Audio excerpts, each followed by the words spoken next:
బోధిస్తున్న వాక్యం మనం చూస్తా ఉన్నాం. ఆయన నజరేతులో పుట్టి పెరిగాడు, నజరేతులో పెరగడం జరిగింది. ఈ నజరేతు నుంచి కపెర్నహూము అనే పట్టణము దిగువన ఉంటుంది. కపెర్నహూము అనే పట్టణము గలిలయ సముద్ర ప్రాంతానికి చెందింది. తర్వాత వచనాల్లో తర్వాత అధ్యాయంలో మనం చూసినప్పుడు ఆయన చాలా పరిచర్య గలిలయ ప్రాంతంలో చేసినట్టు చూస్తాం. గలిలయ అనేది సముద్ర తీర ప్రాంతము. ఆ సముద్ర తీర ప్రాంతంలో చాలా గ్రామాలు, చాలా పట్టణాలు ఉన్నాయి. ఈ కపెర్నహూము అనే పట్టణం ఒక జంక్షన్ లాంటిది. అక్కడ నుంచి గలిలయలోని రకరకాల స్థలాలకు వెళ్ళే అవకాశం ఉంటుంది. ఆ స్థలంలోకి వచ్చాడు, అక్కడ బోధిస్తూ ఉన్నాడు. ఇంకొక రకంగా చెప్పాలంటే ఆయన బోధన పరిచర్య యొక్క ప్రారంభ దినాలు జరిగిన ఒక ఘటన. కపెర్నహూము అంటే అర్థం ఏంటంటే, కపెర్ అంటే మాటకు గ్రామం అని అర్థము. నహూము అని ఆయన ప్రవక్త పేరు. నహూము అనేది ప్రవక్త పేరు. నహూము చెందిన గ్రామము అని అర్థం. నహూము అంటే అర్థం ఏంటంటే ఆదరణ లేదా ఓదార్పు అని అర్థము. అంటే ప్రవక్త అయిన నహూము ఆ గ్రామంలో ఉన్నాడు అంటే మనకి ఇటువంటి ఆధారాలు లేవు. కానీ నహూము అనే పేరుకు చెందిన ఒకనొక వ్యక్తికి చెందిన గ్రామం బహుశా అది గడిచిన సంవత్సరాలు.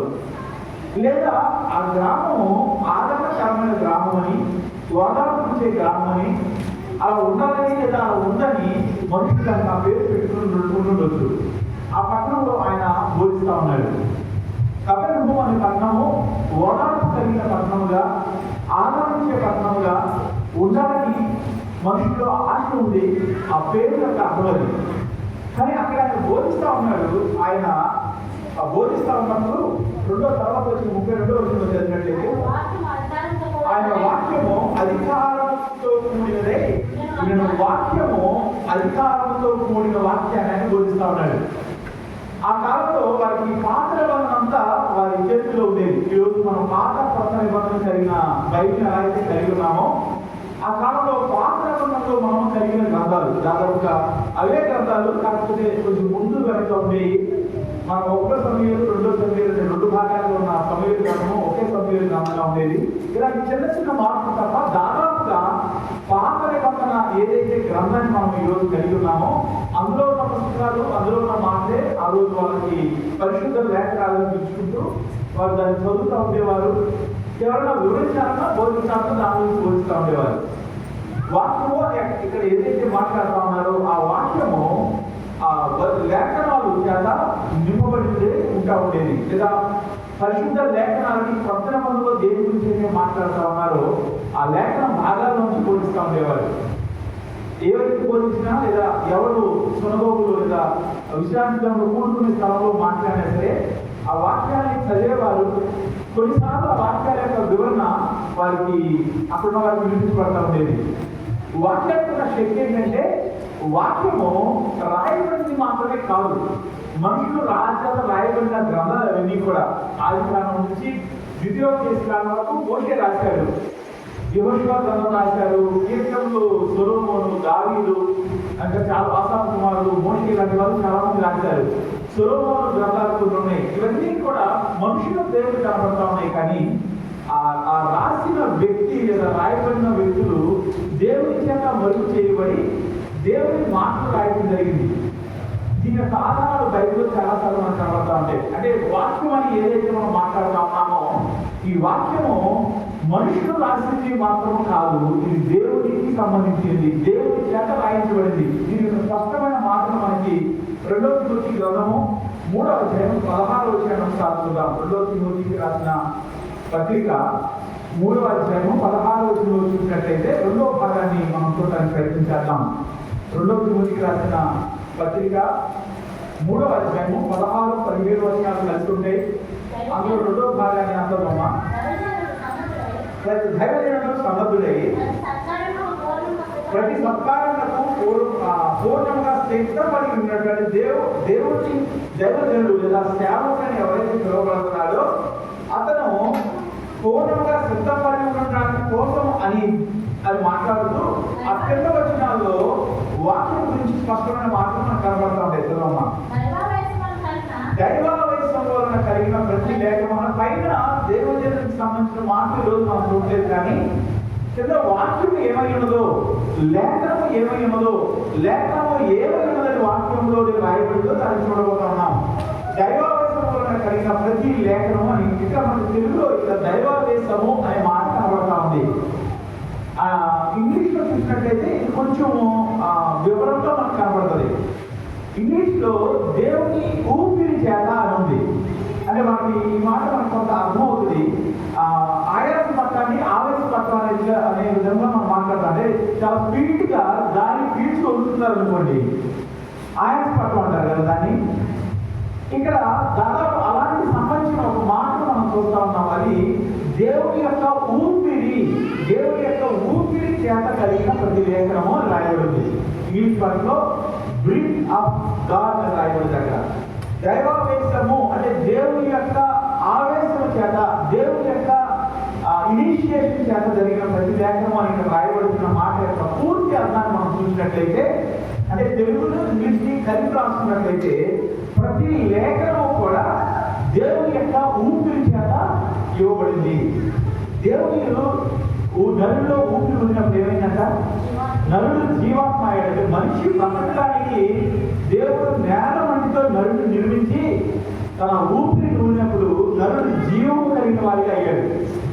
ఆ ఊపిరి చేత వాక్యము రాయబడింది. ప్రతి లేఖనము కూడా దేవుని యొక్క ఊపిరి చేత ఇవ్వబడిందని మూల భాగాలు మనం తెలియజేస్తా ఉన్నాయి. వాక్యము దేవుని యొక్క ఊపిరి చేత ఇవ్వబడింది. ఏ ఊపిరి అయితే మట్టిలోకి ఊదబడినప్పుడు ఆ మట్టిలో నుంచి జీవం తీసుకొచ్చిందో, ఏ ఊపిరైతే నరులోకి మట్టిలో నుంచి చేయబడిన ఆదాములోకి ఊదబడినప్పుడు ఆదాములోకి ఊపిరి వచ్చిందో, అదే ఊపిరి చేత ప్రతి లేఖనము కూడా ఇవ్వబడింది అని మనం చూస్తా ఉన్నాం. దేవుని ఊపిరి చేత ఇవ్వబడిన లేఖన భాగాలను యేసు ప్రభు బోధిస్తా ఉన్నాడు. దేవుని ఊపిరి చేత ఇవ్వబడిన వాక్య భాగాలను అనేక సంవత్సరాలుగా ప్రవక్తలైన వారు బోధించారు. అనేక సంవత్సరాలుగా దేవుని సేవ చేస్తున్న వారు, పరిచయం చేస్తున్న వారు బోధిస్తూ ఉన్నారు. ఈ లేఖన భాగము లేదా వాక్య భాగం దేని కొరకు ఉపయోగపడుతుంది మన చదువులో చెప్తా ఉందంటే, ఆ వాక్యము ఉపదేశించడానికి ఉపయోగకరంగా ఉంటుంది.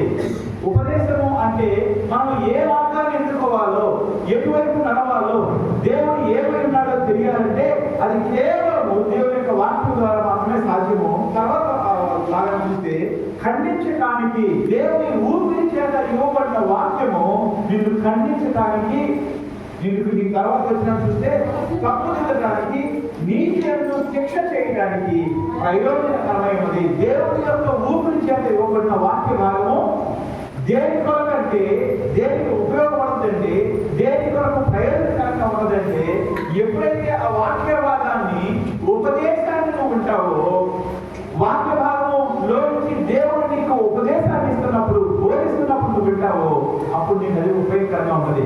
ఇంకో మాటలో చెప్పాలంటే, వాక్యము నీకు దేవుని గురించిన మాటలను ప్రకటిస్తుంది. వాక్యము నువ్వు చేసే తప్పుని ఖండిస్తుంది. నువ్వు తప్పని చెప్పగలిగేది వాక్యం ఒకటే. మనుషులు చాలాసార్లు చెప్పలేకపోవచ్చు. మనుషులు ఇంకా మాట్లాడే సమయాల్లో నీకేమైనా పనులు అనుకోండి, వాళ్ళు చేసే తప్పుని గర్జించలేదు, ఖండించలేదు. నీ దగ్గర మంచిగా ఉండాలని అనుకుంటే, లేదా నీ దగ్గర మేలు పొందాలనుకుంటే నీకు ఖండించరు. నువ్వు చేసేదాన్ని ఎవరు కూడా తప్పు పట్టరు. నువ్వు చేసేది తప్పు అని ఖండించి నీకు బోధించగలిగింది దేవుని యొక్క ఊపిరి చేత ఇవ్వబడిన వాక్యం ఒకటే. దేవుని చేత ఊపిరి చేత ఇవ్వబడిన వాక్యము నువ్వు చేసే పనిని, తప్పుని ఖండిస్తుంది. ఖండించడం తెలుసా మీకు? ఖండించడం అంటే నరికేయటం.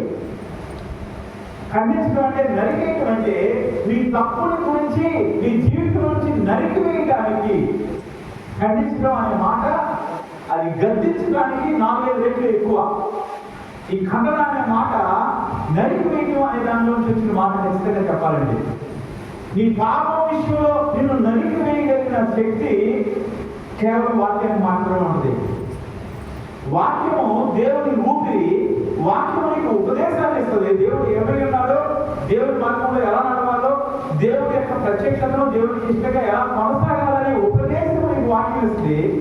అలాగే వాక్యము నిన్ను ఖండిస్తుంది. వాక్యము నువ్వు చేసే తప్పు, ఇది తప్పు అని కళాకటిగా చెప్పగలిగిన శక్తి వాక్యానికి మాత్రమే ఉంది. తర్వాత భాగాన్ని చూసినట్లయితే వాక్యము తప్పు దిద్దుతుంది.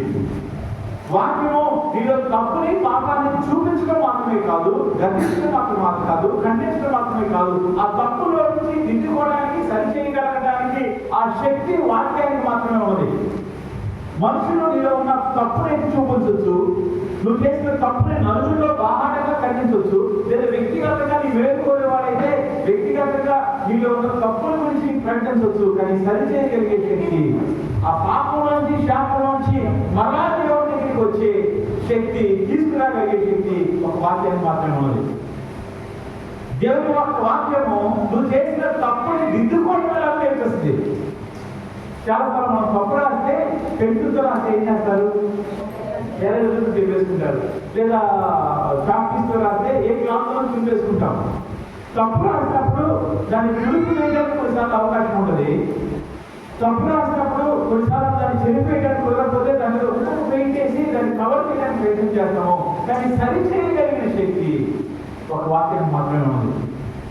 అంత మాత్రమే కాదు, నీతి అంత శిక్ష చేయడానికి, అంటే తప్పు చేసిన వారిని ఇది తప్పు అని గద్దించడానికి, ఖండించడానికి, ఆ తప్పులోకి సరిచేయబడిన జీవితంలో కొనసాగడానికి, తప్పు చేసిన వ్యక్తి సరిచేసుకుని నీతిలోనికి కొనసాగడానికి వాక్యం ఒకటే ప్రయోజనకరమైనది.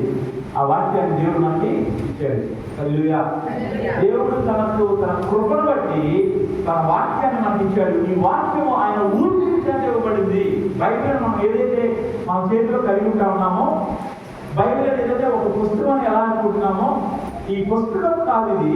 దీనిలోని మాటలు దేవుని ఊపిరి చేత ఇవ్వబడినవి. ఆ ఊపిరి జీవం తీసుకొచ్చే ఊపిరి. వాక్యము మనలోకి జీవాన్ని తీసుకొస్తుంది. ఏ ఊపిరి అయితే మట్టిలోనికి లేదా మట్టితో చేయబడిన బొమ్మలోనికి జీవాన్ని తీసుకొచ్చిందో, అదే ఊపిరి ఆత్మీయమైన జీవాన్ని మన హృదయాలు కలిగిస్తుంది. ఖచ్చితంగా చెప్పాలంటే దేవుని గురించిన ఉపదేశము మనుషుల ద్వారా కాదు, దేవుని ఊపిరైన వాక్యంలోనే నీకు దొరుకుతుంది. ఖండించగలిగిన శక్తి, ఖండించగలిగిన సామర్థ్యము కేవలం వాక్యానికి మాత్రమే ఉంది. నీకు తప్పు చేసినప్పుడు దీన్ని తప్పని నీతో చెప్పలేని వాళ్ళు చాలా కొద్దిమంది ఉండొచ్చు. కానీ దాన్ని సరిచేయగలిగిన శక్తి వాక్యానికి ఉంది. కోల్పోయిన నీ స్థితిని సరిచేయగలిగిన స్థితి వాక్యానికి ఉంది. అంత మాత్రమే కాదు, వాక్యము నీతిగా ఉండటం ఎలాగో నీకు బోధిస్తుంది, నీతిలో కొనసాగడం ఎలాగో నీకు సహాయం చేస్తుంది. ఇలాంటి వాక్యాన్ని దేవుడు అక్కడ బోధిస్తా ఉన్నాడు. అలాంటి వాక్యాన్ని దేవుడు బోధిస్తా ఉన్నాడు. ఆ వాక్యం ఎలాంటిది ఉందంట, అధికారపూర్వకంగా ఉన్నది. ఆ వాక్యాన్ని చదివితే ఆయన వాక్యము అధికారంతో కూడినదే కూడిన. ఆ వాక్యము దేవుని యొక్క ఊపిరి. వాక్యంలో ఖండించగలిగిన శక్తి కలిగింది, వాక్యము బుద్ధి చెప్పగలిగిన శక్తి కలిగింది, వాక్యము సరిచేయగలిగిన శక్తి కలిగింది, వాక్యము నీతిగా కొనసాగడానికి శిక్షణలో పెంచగలిగిన వాక్యాన్ని ఆయన ప్రకటిస్తా ఉన్నాడు. అక్కడ ప్రకటిస్తా ఉన్నప్పుడు ఆ స్థలంలో అనేక మంది ఉన్నారు. వాళ్ళు ఏం చేస్తా ఉన్నారంటే ఆయన బోధకు ఆశ్చర్యపడతా ఉన్నారు. అక్కడ జరిగిన తర్వాత వచ్చిన చూద్దాం. ఆ సమాజ మందిరంలో అపవిత్రమైన దెయ్యము పట్టిన వాడు ఒకడు ఉండేను. అక్కడ చాలా మంది కూర్చుని ఉన్నారు. చాలా మంది ఆ మాటలు వింటా ఉన్నారు. చాలా మంది ఆయన అధికారంతో కూడిన వాక్యాన్ని బోధిస్తా ఉండగా వింటా ఉన్నారు. ఆయన వాక్యము ఎలాంటిదో చూసామో, ఆయన బోధిస్తున్న వాక్యం ఎలాంటిదో చూసామో, ఆయన బోధలో అధికారం ఉంది. కారణం ఏంటి తెలుసా? ఆ వాక్యము ఆయనలో నుంచి వచ్చింది. ఆ వాక్యము ఆయనది. అధికారము అనే మాట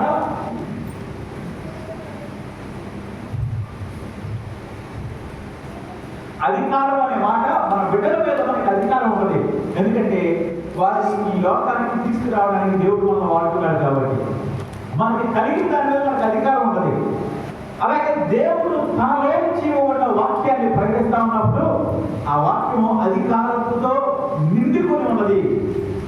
వాక్యం ఇచ్చిన వాళ్ళ ఈ రోజు మీరు ఉంటున్న వాక్యము, దేవుని యొక్క సన్నిధిలో మీకు ప్రకటించబడుతున్న వాక్యము, మీ గృహాల్లో కానీ సంఘంలో కానీ మీరు తెరిచి చదువుకోవడానికి సిద్ధపడుతున్న వాక్యము, అది అధికారంతో నిండి ఉన్నది. దేవుని యొక్క అధికారంతో నిండి ఉన్నది.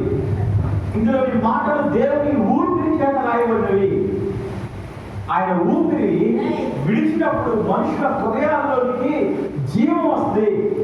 ఆయన ఊపిరి యొక్క వాక్యం ప్రకటించబడతా ఉన్నప్పుడు మనుషులు తమ తప్పు విషయంలో ఖండించబడతారు, వారు చేస్తున్న పాప విషయంలో హృదయంలో గాయపరచబడతారు. అంత మాత్రమే కాదు, సరిచేయబడే కృప కూడా మనుషులకి వాక్యం ద్వారా దొరుకుతుంది.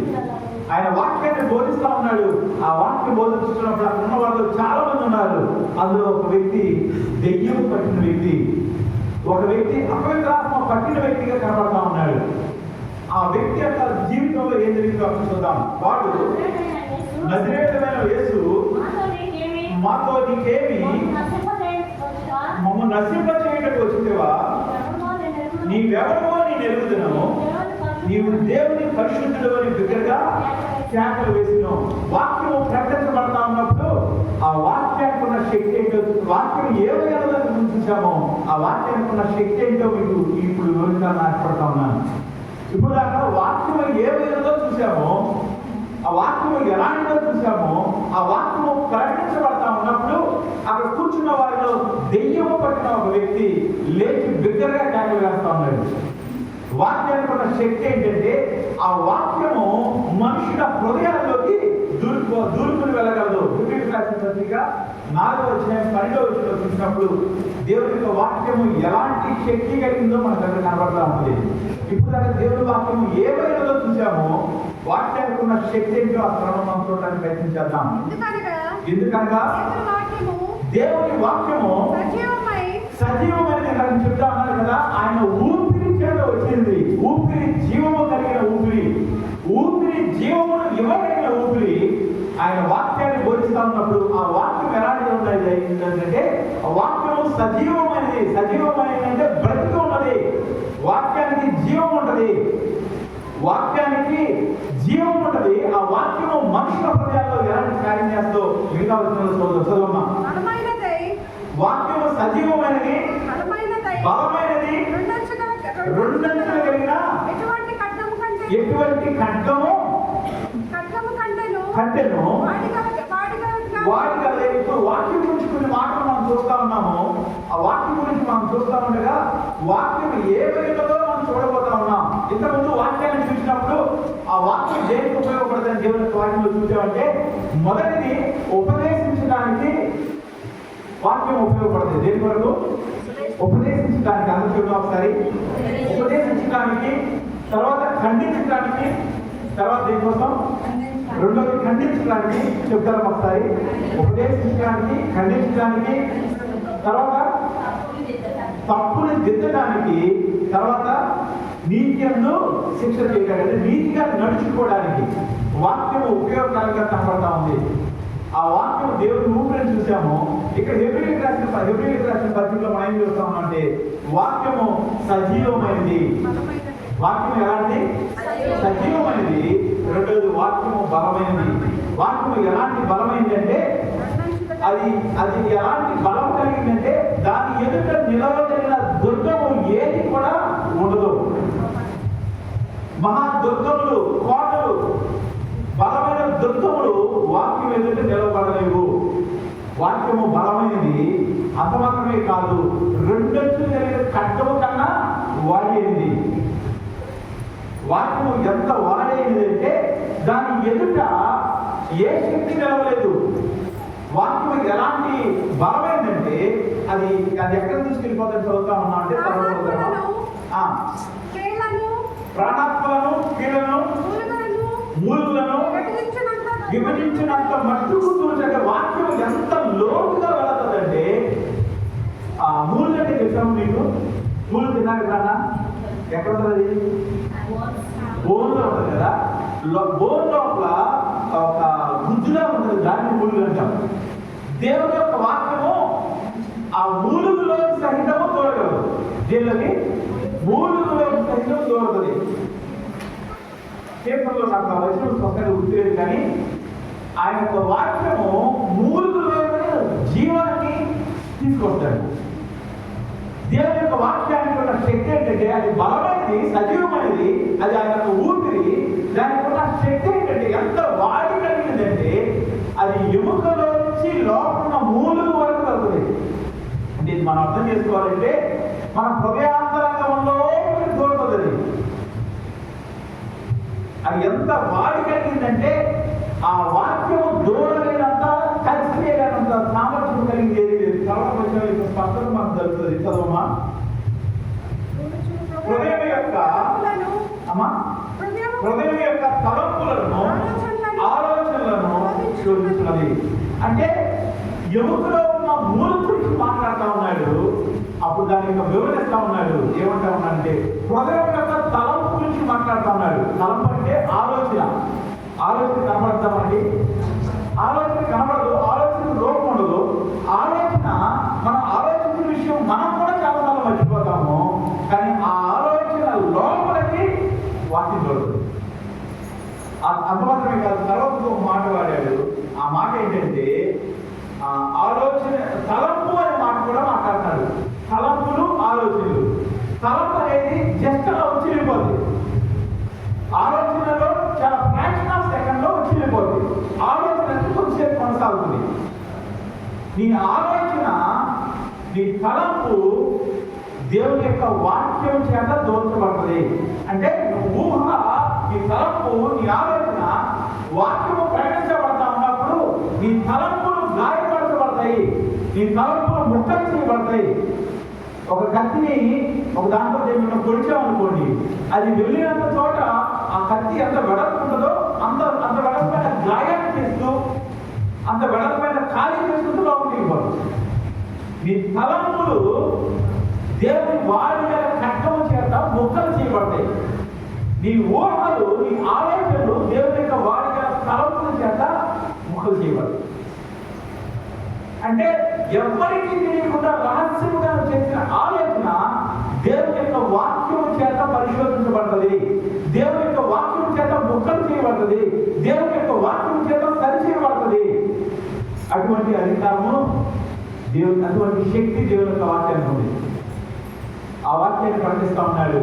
ఆ వాక్యం అక్కడ మనుషుల యొక్క హృదయంలో వెళ్తా ఉంది. అలాంటి ఒక హృదయంలోకి వెళ్ళినప్పుడు ఆ హృదయంలో ఏమో తెలుసా, అపవిత్ర పరచు దెయ్యము ఆ హృదయంలో ఉంది. ఆ దెయ్యాలు, రకరకాల దెయ్యాలు మనకు కనబడతా ఉంటాయి బైబిల్లో చూసినప్పుడు. దెయ్యాలన్నిటికీ మూలకం ఒకటే, సాతానులో చూసేవి ఇవన్నీ, సాతాన్ని వెంబడించేవి ఇవన్నీ. ఆ దెయ్యం ఎలాంటి దెయ్యం అంటే అపవిత్రత. ఆ దెయ్యానికి శక్తి ఏంటి? అపవిత్రత కలిగేస్తుంది. తన హృదయంలో ఆ అపవాదిని, ఆ అపవిత్రపరచు ఆత్మ, ఆ దెయ్యం తన హృదయంలో ఉంది. తన హృదయంలోనికి దూసుకువెళ్ళబడిన వాక్యము ఆ దెయ్యం తన నుంచి బయటకు వచ్చి క్యాన్లు వేసేలాగా చేస్తుంది. వాక్యం ఇచ్చిన వారా, నీలో ఏమి దాచుకున్నావో, నీ తలంపులు దేని గురించి కొనసాగుతున్నాయో, నీ రహస్య జీవితంలో ఎలాంటి దానిలో కొనసాగుతున్నావో, అది దేవుని యొక్క వాక్యం చేత బయటకు తీసుకురాబడుతుంది. ఒక మాటలు చెప్పాలంటే, మామూలు మాటలు చెప్పాలంటే, నీ బ్రతుకుని ఎండేసే శక్తి, నీ బ్రతుకుని బయటకు తీసుకొచ్చే శక్తి, నీ బ్రతుకుని నీ ముందు చూపించి నీ చెంప మీద కొట్టినట్టు చేయగలిగిన శక్తి వాక్యానికి ఉంది. వాక్యము నీ హృదయంలో ఉన్న తలంపు సైతం ముక్కలు చేయగలుగుతుంది. అక్కడ దాకా టచ్ అవుతుంది. నీ తలంపు, ఆ తలంపు నీలో వచ్చిన దానికి కూడా కొన్నిసార్లు మనకు రికార్డ్ అయ్యిండకపోవచ్చు లోపల. ఆ తలంపు సైతము దేవుని వాక్యం టచ్ చేస్తాయి. ఆ ఊహలు సైతము దేవుని యొక్క వాక్యం టచ్ చేస్తాయి. నువ్వు వేసిన అడుగులు సైతము దేవుని యొక్క వాక్యం టచ్ చేస్తాయి. నువ్వు చేసిన ప్రతి పని, రహస్యంగా చేసిన ప్రతి పనిని దేవుని యొక్క వాక్యము గాయపరుస్తుంది. అలాంటి ఒక వాక్యము ఒక రోజున పేతురు ప్రకటిస్తా ఉన్నప్పుడు ఆయన వాక్యం విన్న వారి గురించి ఒక మాట రాయబడతాయి. ఆ వాక్యాన్ని చూపించాలని నాటపడతా ఉన్నాం. అపోస్తుల కార్యములు 2వ అధ్యాయము, అపోస్తుల కార్యములు 2వ అధ్యాయము 37వ వచనం చదువుదాం ఒకసారి. ఎవరైతే పేతురు యొక్క మాటలు విన్నారో, ఆ యొక్క వాక్యాన్ని విన్నవారు ఆ మాటలు విని హృదయంలో నొచ్చుకుని అనే మాట కనబడతా ఉంది. వాక్యము హృదయాన్ని నొచ్చుకునేలాగా చేస్తుంది. ఈ నొచ్చుకోవడం అనేది 2 రకాలుగా ఉంటుంది. కొంతమంది నా గురించే చెప్తున్నారు అని నొచ్చుకునేవారు కొంతమంది ఉంటారు. కానీ అక్కడ జరిగిన సందర్భం కూడా అదే. అక్కడ కూడా అదే జరుగుతుంది. పేతురు ఏ మనుషుల గురించి అయితే చెప్తా ఉన్నాడో, పేతురు ఏ పాపం గురించి ఎప్పుడైతే ప్రకటన చేస్తా ఉన్నాడో, పేతురు దేవుని తిరస్కరించిన సందర్భం నుంచి చెప్తా ఉన్నప్పుడు వాళ్ళందరిలోకి వాళ్ళ హృదయం ఏమైందంట? నొచ్చుకోవడం. మనకి కోట్లో మొక్కలైపోతే నొచ్చుకుంటారు కొంతమంది. మన కాపాడడానికి కూర్చోమని పోతే నొచ్చుకుంటారు కొంతమంది. ఈ నొచ్చుకోవడం దానికి సంబంధించింది కాదు. ఈ నొచ్చుకోవడం దేనికి సంబంధించిందంటే వాక్యము వేలు పెట్టి వాళ్ళ వైపు చూపించి ఇదిగో పేరు చెప్తున్న ప్రతి పని చేసిన వాడు నువ్వే అని చూపిస్తా ఉంది. అప్పుడు వాళ్ళ హృదయాల్లో నొచ్చుకున్నారు. దాని కుంటోటి ఒక మాట ఉంటుంది, సోదరమ్మా కింద నెంబర్ 1 కింద ఒక మాట ఉంటుంది, పొడవబడి అనే మాట ఉంటుంది కదా. పొడవబడి వాక్యం నిన్ను పొడుస్తుంది. వాక్యము ఖడ్గము. వాక్యం విన్నప్పుడు, వాక్యం వింటూ ఉన్నప్పుడు వాక్యము నీ హృదయాల్లో ఖడ్గం చేత గుర్చబడుతుంది. ఆ గుర్చబడ్డ గాయము నీ హృదయాల్లో నువ్వు బాధపడేలాగా చేస్తుంది. బాధపడినప్పుడు నువ్వు సరి చేసుకుంటావా లేకపోతే ఎదురుతుంటావా అన్నది నీ మీద ఆధారపడి. అక్కడ కూర్చున్న వారిలో అందరూ కూడా అందరితో పాటు మందిరానికి వచ్చాడు. ఈ రోజు చర్చిలాంటిది చెప్పాలంటే అందరూ కూడా అందరితో పాటు విశ్వాసంలాగా కనబడతా ఉన్నాడు. అతను కూడా అందరిలాగా దేవుని ప్రేమించడానికి కనబడతా ఉన్నాడు. అంతకుముందు చాలాసార్లు వచ్చింటాడు, చాలాసార్లు వాక్యము చదివి వినిపించబడి ఉంటుంది. కానీ ఒక రోజు ఏమవుతా ఉందంటే ఆ వాక్యం తన హృదయంలో ఉన్న అపవాదిని పొడిచింది. అపవాది బయటకు వచ్చి క్యాండిల్ వేస్తా ఉన్నాడు. అపవాది బయటకు వచ్చి విగ్రహాలు క్యాండిల్ వేస్తా ఉన్నాడు. దేవుడు ఏమై ఉన్నాడో ఒప్పుకుంటా ఉన్నాడు. అక్కడ చదవబడిన 2-3 వచనాల్లో 2-3 లైన్స్ లో మనకి ఏం కనబడతా ఉందంటే అపవాది దేవుడు ఏమై ఉన్నాడో ఒప్పుకుంటా ఉన్నాడు. నీ హృదయంలోనికి వాక్యం వెళ్ళినప్పుడు నువ్వు ఎలాంటి పరిస్థితులకు వచ్చి కూర్చున్నావో అది నీకు అర్థమవుతుంది. చాలాసార్లు మనుషులైన వారు వేషధారులుగా ఉంటారు. అక్కడ కూర్చున్న ఒక వ్యక్తి మామూలుగానే కనబడతా ఉన్నాడు. నా హృదయంలో ఏముంది? ఆ హృదయంలో అపవిత్రపరచు ఆత్మచేత నింపబడి ఉన్నాడు. వారికి ఉంచిన వారి ఈ రోజుల్లో కూడా అనేక మంది హృదయాల్లో అపవిత్రపరచు ఆత్మ నింపబడి ఉంటా ఉంది. వాళ్ళు మామూలుగానే ఉంటారు, మామూలుగానే మాట్లాడతారు, కానీ వారి హృదయం అపవిత్రత చేత నింపబడి ఉంటుంది. అపవిత్రత కొరకు వారి హృదయము అర్థలాడుతూ ఉంటుంది. అపవిత్రత చేత నింపుకోవడానికి ప్రయత్నం చేస్తూ ఉంటుంది. వారి హృదయంలో నింపబడిన అపవిత్రత వారి దేహాన్ని అపవిత్రపరిచే వరకు వారిని విడిచిపెట్టదు. వారి హృదయంలో నింపబడిన అపవిత్రత ఎలా వస్తుందంటే వారికి రహస్యమైన జీవితం ఉంటుంది. వారికి రహస్యమైన జీవితం ఉంటుంది. వారు ప్రతి విషయంలోనూ అపవిత్రత కొరకు అడుగులు చేస్తూ ఉంటారు. అడుగు శాస్త్రం అనే మాట మీకు అర్థం అవ్వాలంటే కొన్నిసార్లు ఇప్పుడు ఎండాకాలంలో కొన్ని నేలలు బాగా వేడైపోతాయి. నీటి చుక్క లేక ఆ నేల తగిలిపోతాయి. నీటి చుక్క కోసం ఆ నేల పెద్ద పెద్ద గాడులు ఏర్పడతాయి. మన ప్రాంతంలో తక్కువ ఉండొచ్చు, నల్లరేగడి ప్రాంతంలో ఎక్కువ ఉంటుంది. మన ప్రాంతంలో నేల తగిలిపోయే పరిస్థితి ఉండకపోవచ్చు. నల్లరేగడి నేల ఉన్న స్థలాల్లో నల్లరేగడి నేల నీళ్ళతో నిండి ఉంటుంది. కానీ వేడి ఎక్కువైపోయినప్పుడు నీళ్ళ కోసం ఆ భూమి ఆ నేల ఎదురు చూస్తూ ఉంటుంది. ఆ ఎదురు చూసి ఆ నేల ముక్కలైపోతుంది, తగిలిపోతుంది. అపవిత్రత కొరకు కొంతమంది మనుషులు తమ జీవితాన్ని ముక్కలు చేసుకుంటా ఉన్నారు. అపవిత్రత అనే ఆత్మచేత నింపబడిన వారు వారి కుటుంబాలను ముక్కలు చేసుకుంటా ఉంటారు. వారు భర్త ఆధీనంలో భార్య ఆధీనంలో ఉంటారు, ఇష్టం ఉండదు. వాళ్ళు ఒక కుటుంబాన్ని సెటప్లో ఉంటారు, వాళ్ళకి ఇష్టం ఉండదు. భర్తలు అపవిత్రత చేత నింపబడుతుంటే వాళ్ళు భార్యని ఏదో విధంగా వదిలించుకుని లోకంలో కలిసిపోవడానికి భార్యను పంపించేస్తారు, ఇష్టపడతా ఉంటారు. ఒకవేళ భార్య వారు అపవిత్రత అనే ఆత్మచేత నింపబడుతుంటే వాళ్ళు భర్తలు ఏదో విధంగా విడిచిపెట్టి లోకంలో ఇష్టానుసారంగా జరగడానికి ప్రయత్నం చేస్తూ ఉంటారు. వాళ్ళ జీవితంలో పవిత్రత అనేదానికి చోటు ఉండదు. ఈ వ్యక్తి కూడా అలాంటి అపవిత్రతతో నింపబడి ఉన్నాడు. అపవిత్రతతో నింపబడిన హృదయంతో ఒక వేషధారిలా వచ్చి ఆ మందిరంలో కూర్చుంటా ఉన్నాడు. ఆ నింపబడిన అలాంటి వ్యక్తులు నువ్వు కూడా ఉన్నావు. ఒకసారి పరిశీలన చేసుకో. నీ హృదయం అపవిత్రత కొరకు అడుగులు చేస్తా ఉంటే, అపవిత్రత కొరకు నీ కుటుంబాన్ని మొక్కలు చేసుకోవాలనే ఆలోచన నీకు వస్తా ఉంటే, మొక్కలు చేసుకోవడానికి ప్రయత్నం చేస్తా ఉంటే, ఒకవేళ మొక్కలు అయిపోయిన బ్రతుకు నీ జీవితంలో ఉంటే ఇలాంటి వ్యక్తి నువ్వే గుర్తు చేస్తూ ఈరోజు దేవుని యొక్క వాక్యం నీతో మాట్లాడుతూ ఉంది. దేవుని వాక్యం సూటిగా వేలు పెట్టి నీ హృదయాన్ని నొచ్చుకునేలాగా చేస్తా ఉంది. అపవిత్రతతో నింపబడిన ఆ వ్యక్తి యొక్క హృదయంలోనికి వాక్యమనే ఖడ్గం గురించి ఒక రోజున అపవిత్రత నింపబడిన ఆ వ్యక్తి యొక్క హృదయంలోనికి జీవము కలిగిన దేవుడు మాట్లాడుతూ ఉంది. అపవిత్రత నింపబడిన ఆ వ్యక్తి యొక్క హృదయంలోనికి సజీవమైన దేవుడు యొక్క మాట్లాడుతూ ఉంది.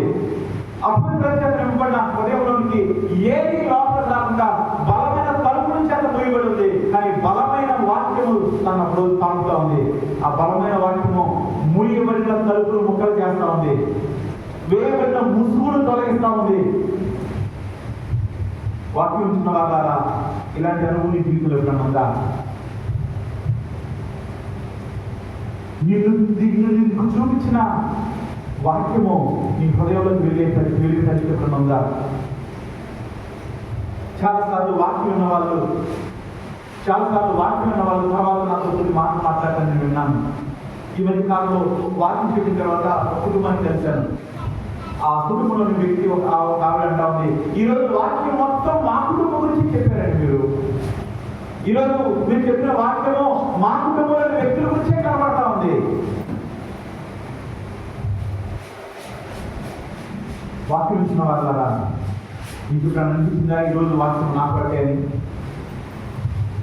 నీకు ఇప్పుడు అనిపించిందా ఈ వాక్యము నా లోపల నన్ను రెస్ట్లెస్ చేస్తామని నేను సంతృప్తిగా ఉండలేకపోతున్నాను, నెమ్మదిగా ఉండలేకపోతున్నాను, ఈ వాక్యం నా హృదయంలో కలవాలని తీసుకొస్తుంది అని ఇప్పుడు అనిపించిందా? లేకపోతే కోపం వస్తుందా?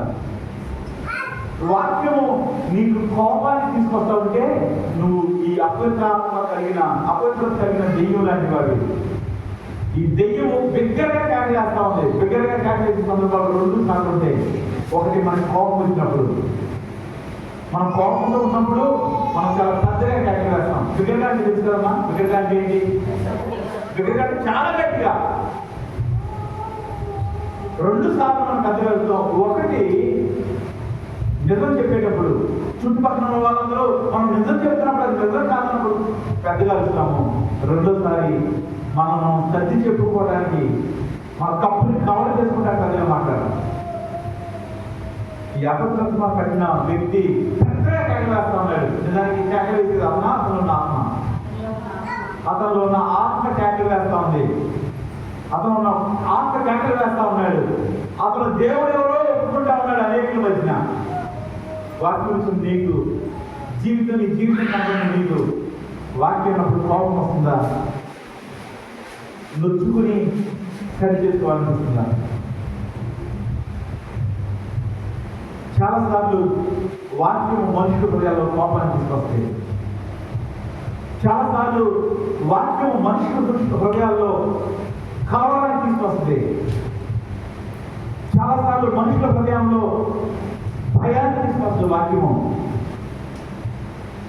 ఈ ఆత్మ దేవుడు అంటున్నాడు, మమ్మల్ని నశింప చేయడానికి వచ్చావా? అపవిత్రత నిన్ను నాశనానికి తీసుకెళ్తుంది. నీలో ఉన్న అపవిత్రత ఎక్కడ తీసుకెళ్తే నాశనానికి తీసుకెళ్తుంది. అపవిత్రత నిన్ను దేవుడికి దూరం చేస్తుంది. ఇవాళలో మన చర్చకు వాళ్ళు కొంతమంది వాళ్ళు అక్కడ పెట్టడానికి మాకు కుదరలేదు. తర్వాత వాళ్ళ జీవితంలో కొన్ని రకాల పరిస్థితి బట్టి కలవకుండా కొన్ని రోజుల తర్వాత ఒకటి వాళ్ళు కలిశారు, ఒక హత్యలు ఉంటారు, వాళ్ళు కలిసినప్పుడు వాళ్ళు చాలా కష్టాలు చెప్పుకుంటా ఉన్నారు. అలాగే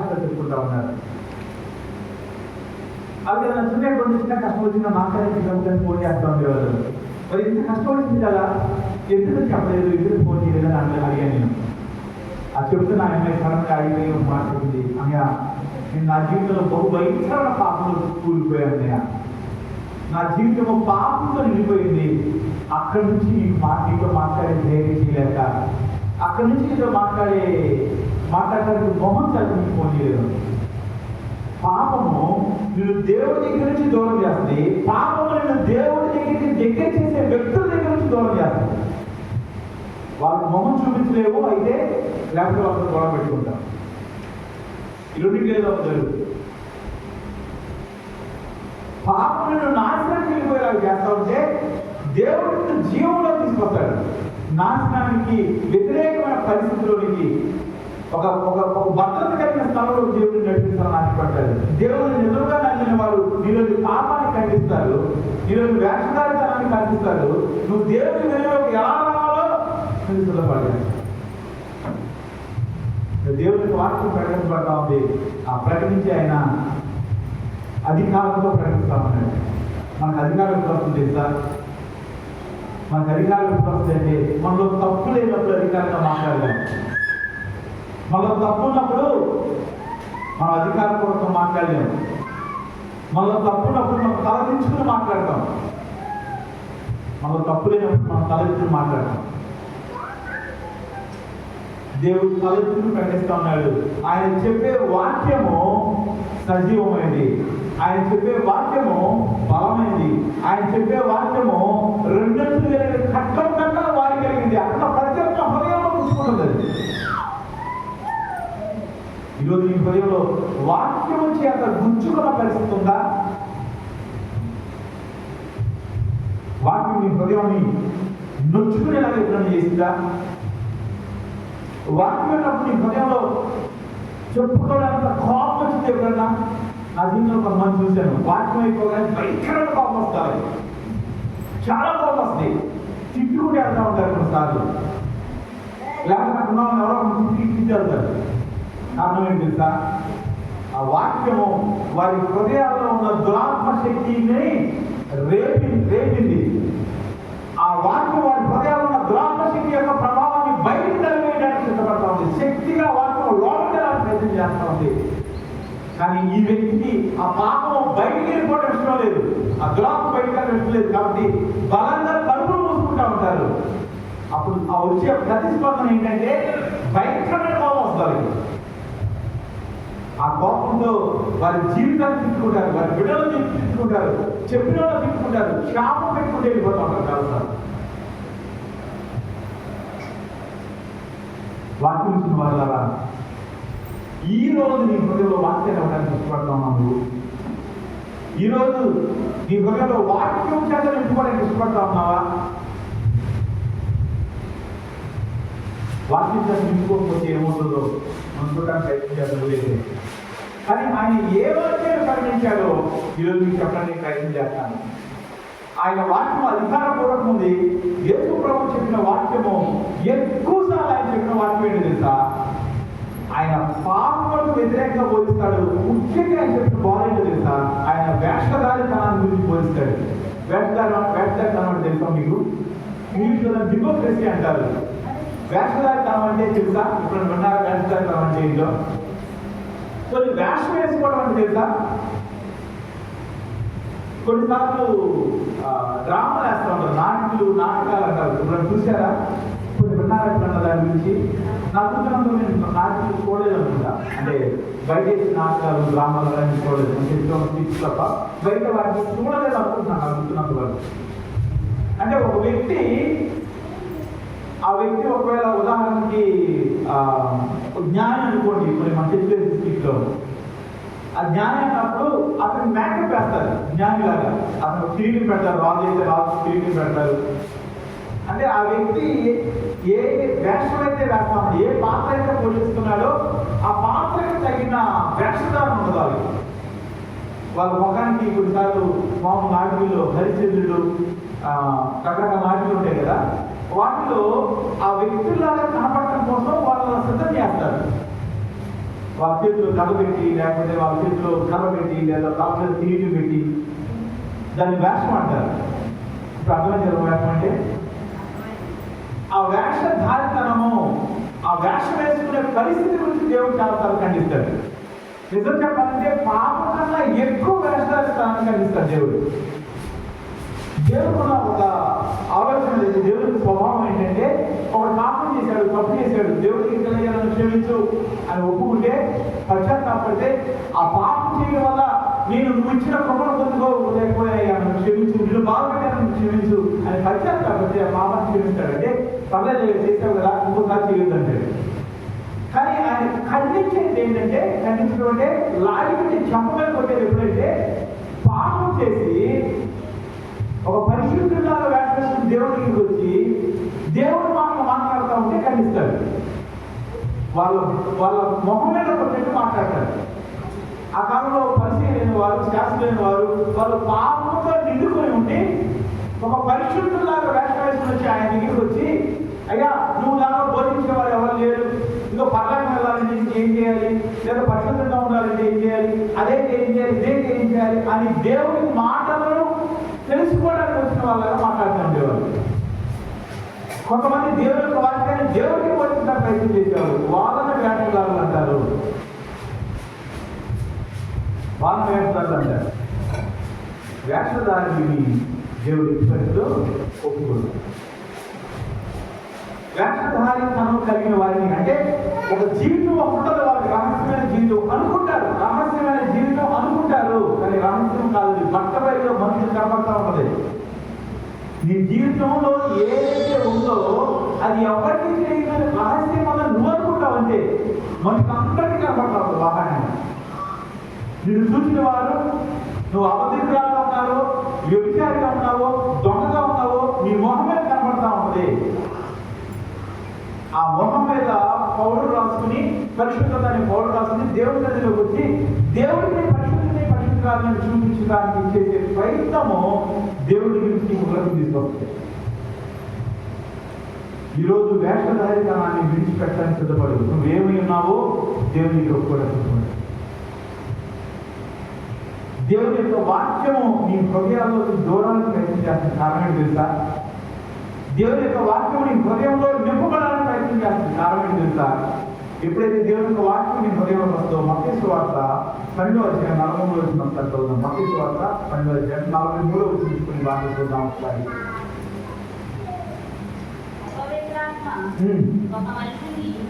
అపవిత్రాత్మ ఒక మనిషిని వదిలిపోయిన తర్వాత, ఇక్కడ మనం ఇందాక లూకాసు సువార్తలో చూస్తా ఉన్నప్పుడు, దేవుని మాటలు వింటా ఉన్నప్పుడు తనలో ఉన్న అపవిత్రాత్మ ఆ బయటికి వచ్చి దగ్గరగా కేకలు వేసి ఆ చివరిలో తను విడిచిపెట్టి వెళ్ళిపోయినట్టుగా కనబడుతుంది మనకి. ఆ వ్యక్తి అపవిత్ర చేత నింపబడి దెయ్యం పట్టిన వాడిగా ఉండి ఒక మంచి వ్యక్తిగా వేషధారణలో అక్కడికి వచ్చి కూర్చున్నాడు. కానీ ఎప్పుడైతే అక్కడికి వచ్చాడో దేవుడి వాక్యం తన తాకిందో తన లోపలంతా బయటకు వచ్చేసింది. ఆ తర్వాత ఏం జరగాలో తెలుసా? బయటకు వెళ్ళిపోయిన తర్వాత చదవమ్మా, అక్కడ ఉన్నదాన్ని మొత్తాన్ని కలిసి ఒక 3 వచనాలు ఉన్నాయి. ఆ 3 వచనాలని నేను మామూలు మాటలు మీకు చెప్పడానికి ప్రయత్నం చేస్తాను. ఎప్పుడైతే దేవుని ఒక్క వాక్యం నిన్ను తాకినప్పుడు నీ లోపలంతా బయటకు వచ్చేసిందో, దేవుని యొక్క వాక్యం నీ హృదయంలో ఉండడానికి ఇష్టపడినప్పుడు ఆ వాక్యం నిన్ను పాపం చేయకుండా నిన్ను కాపాడుతుంది. 119 వచ్చిన అనుకుంటా మాట అది ఏమంటే, నీ ఎదుట నేను పాపం చేయకున్నట్టు నా హృదయంలో ఈ వాక్యంలో ఉంచుకొని ఉన్నాను. విధానం ఆ మాట ఎప్పుడన్నా మనం దేవుడు చెప్పినట్టు బహుశా ఆ మాట, అంటే దేవుని వాక్యం ఎప్పుడైతే నీ హృదయంలో ఉందో నువ్వేం చేయవు, ఏం చేయవమ్మా? పాపం చేయమన్నా చూద్దాం ఒకసారి. పాపము చేయలేము. దేవుని యొక్క మాట ఎప్పుడైతే నీ హృదయంలో లేదో, దేవుని యొక్క వాక్యం ఎప్పుడైతే నీ హృదయంలో లేదో, ఖచ్చితంగా నీ హృదయంలో పాపం నిలిచిపోతుంది. పాపం ఒకటే ఉండదు, పాపం దాంతో పాటు అపవాది యొక్క దెయ్యాన్ని వెంటబెట్టి వస్తుంది. అదే చెప్తాం ఇక్కడ. నీ హృదయాన్ని కనుక ఖాళీ చేసినప్పుడు, దేవుని యొక్క వాక్యం నీ హృదయాన్ని తాకినప్పుడు, ఆ వ్యక్తి యొక్క హృదయంలో నుంచి అపవిత్రాత్మ వెళ్ళిపోయాడు. ఆ తర్వాత మన హృదయాల్లో దేవుని యొక్క వాక్యం నింపబడతా ఉన్నప్పుడు, మన హృదయాల్లో దేవుని యొక్క వాక్యం ప్రకటించబడతా ఉన్నప్పుడు మన హృదయంలో కూడా మార్పు జరుగుతూ ఉంది, మన హృదయాల్లో కూడా ఖాళీ అవుతా ఉంది. కానీ చాలా మంది మనుషులు దాని వాక్యం చేత నింపకపోవడం వల్ల కొన్ని రోజుల తర్వాత అంతకుముందు కన్నా మరి 7 చెడ్డ దెయ్యాలు వెళ్ళబెట్టుకుని ఒక్క మాట నేను చదువుతాను. విశ్రాంతి దొరకకుండా నేను వదిలి వచ్చిన నా ఇంటికి తిరిగి వెళ్ళేది అనుకుని వచ్చి ఆ ఇంట ఎవరూ లేక అది ఊడ్చి అమర్చి ఉన్నట్టు చూసి వెళ్ళి తనకంటే చెడ్డమైన మరి 7 దెయ్యములను వెంట పెట్టుకుని వచ్చును. అవి దానిలో ప్రవేశించి అక్కడనే కాపురము ఉండెను. దేవుని యొక్క వాక్యాన్ని వినడానికి వచ్చిన వారు దేవుని బలమైన వాక్యం చేత తాకబడి దేవుని యొక్క వాక్యం వారి తప్పుని ఖండించినప్పుడు, ఆ తప్పుల నుంచి బయటకు రావడానికి వారిని నడిపించినప్పుడు, నీతిగా బతకడానికి వారిని సిద్ధపరిచినప్పుడు దేవుని యొక్క వాక్యం చేత వారి హృదయాలు ఖాళీ చేయవలసిందిలో చాలా సార్లు మనుషులు వెళ్తా ఉన్నారు. ఖాళీ చేయబడిన హృదయాల్లో దేవుని యొక్క వాక్యాన్ని నింపుకోవాలి.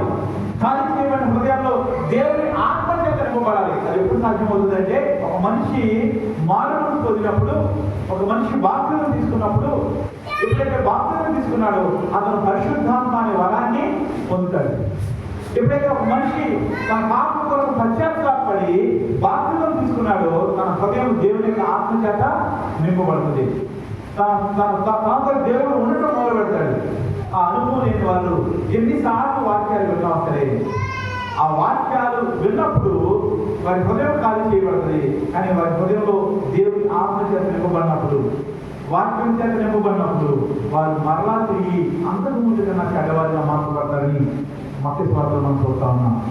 ఈరోజు వాక్యం వింటున్న వారా ఈ తప్పుని దేవుని వాక్యం చూపించినప్పుడు దానికి నువ్వు ఎలా ప్రతిస్పందిస్తున్నావు? కోపం వస్తుందా? బాధపడుతున్నావా? నా గురించి చెప్పారనుకుంటున్నావా? కాదు, దేవుడి నుండి సరి చేయడానికి తన జీవం కలిగిన మాటల ద్వారా నాతో మాట్లాడాడు, నేను సరివ్వాలనుకుంటున్నావా? నీ హృదయం దేవుడు ఖాళీ చేస్తా ఉన్నప్పుడు వాక్యంతో నింపుకుంటా ఉన్నావా? ఖాళీగా ఉండిపోవడానికి ఇష్టపడతా ఉన్నావా? చాలా మంది మనుషులు మారుమూలంగా బాప్తిజం పొందిన వాళ్ళు చాలా మంది మన మధ్య కూడా కొంతమంది నాకు కనపడతా ఉన్నారు. వారి హృదయాన్ని సరి చేసుకోకుండా మారుమూలం పొందినవారు, వారి హృదయాన్ని సరి చేసుకోకుండా బాప్తిజం పొందినవారు వారి జీవితాల్లో ఒక భయంకరమైన పరిస్థితుల్లో వెళ్ళిపోవడానికి చూస్తా ఉన్నాను. వారి హృదయంలో నింపబడతా ఉన్నాయి. ఒకవేళ నీ జీవితంలో ఎలాంటి పరిస్థితులు నీకు అర్థమైతే, అంటే మారు మనసు పొందకుండా బాప్తిజం పొందిన వారికి ఉన్నట్లయితే వారు కొద్ది రోజులు నా సమయాన్ని తీసుకుని ఈ వేసవికాలంలో మారు మనసు పొందడానికి చూసుకోవాలండి. ఎందుకంటే మారు మనసు అనేది ఈ హృదయాన్ని అపవిత్రాత్మ ప్రభావం నుంచి, పాపపు ప్రభావం నుంచి శుద్ధి చేస్తే, ఒకవేళ మారు మనసు పొందాము, బాప్తిజం పొందుతున్నాము అనుకుంటున్న వారు ఈ హృదయాన్ని వాక్యంతో నింపుకోవటం వల్ల ఈ హృదయము మరి ఏడు చెడ్డ చేయాలి కనుక నింపబడి ఉంటే ఈ వేసవికాల సమయంలో కొద్ది రోజులు ప్రార్థన చేసుకోండి. దేవుడి హృదయాన్ని సరిచేస్తాడు. దేవుడికి హృదయాంతరంలో ఉన్న అపవిత్రాత్మ అంధకార శక్తి ప్రభావాన్ని నుంచి విడిచి ఒక శ్రేష్టమైన జీవితాన్ని ఇస్తాడు. ఇదంతా ఎప్పుడు సాధ్యమో తెలుసా? ఆయన వాక్యం ప్రకటిస్తా ఉండగా ఆయన అధికారానికి మనుషులు లోబడ్డారు. ఈరోజు ఎంతమంది బిడ్డ అయితే లోబడతా ఉన్నారు? మనం ప్రార్థన చేసుకుందాం. ఒక 2 నిమిషాలు ప్రార్థన చేసుకుందాం.